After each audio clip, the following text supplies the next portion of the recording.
250%, 270% has been ripping us off for years on tariffs for lumber and for dairy products. 250% tariff, which is taking advantage of our farmers, so that's not going to happen anymore. The latest tariff threat is also a serious concern in Alberta. Canada's dairy system, and this has long been a thorny issue, with France and New Zealand have also complained that Canada limits access to sell its cheeses or butter to Canadian consumers. $3 billion worth of U.S. dairy, gone in a single stroke.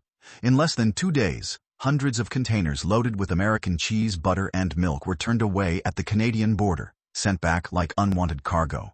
The official reason? Trade rules, tariffs, and quotas.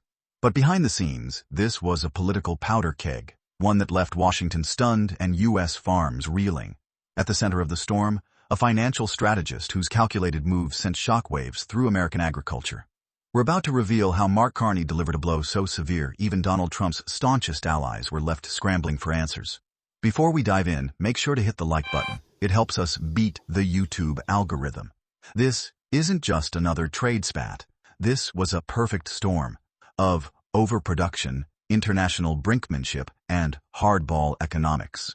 While shoppers celebrated deep discounts, farmers were dumping milk by the gallon, companies were bleeding cash, and the White House remained frozen in silence. But as we'll uncover later in this video, one rejected shipment, seemingly insignificant, became the spark that exposed just how fragile the U.S.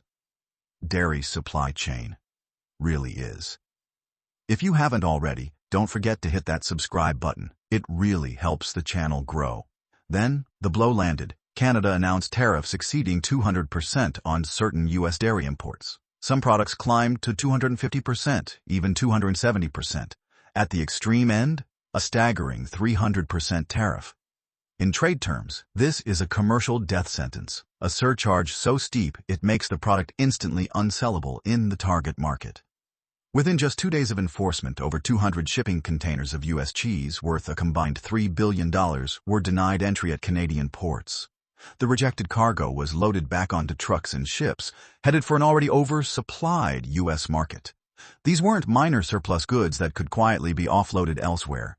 They were hundreds of tons of dairy, enough to stock supermarket shelves for months, and much of it was already nearing its expiration window. To make matters worse, some of these shipments had already been bounced from other overseas markets before even reaching Canada, meaning what was once premium inventory destined for high-end shelves was now on the verge of becoming waste. A logistical nightmare layered on top of a financial crisis, leaving distributors scrambling and the dairy industry on the edge of collapse.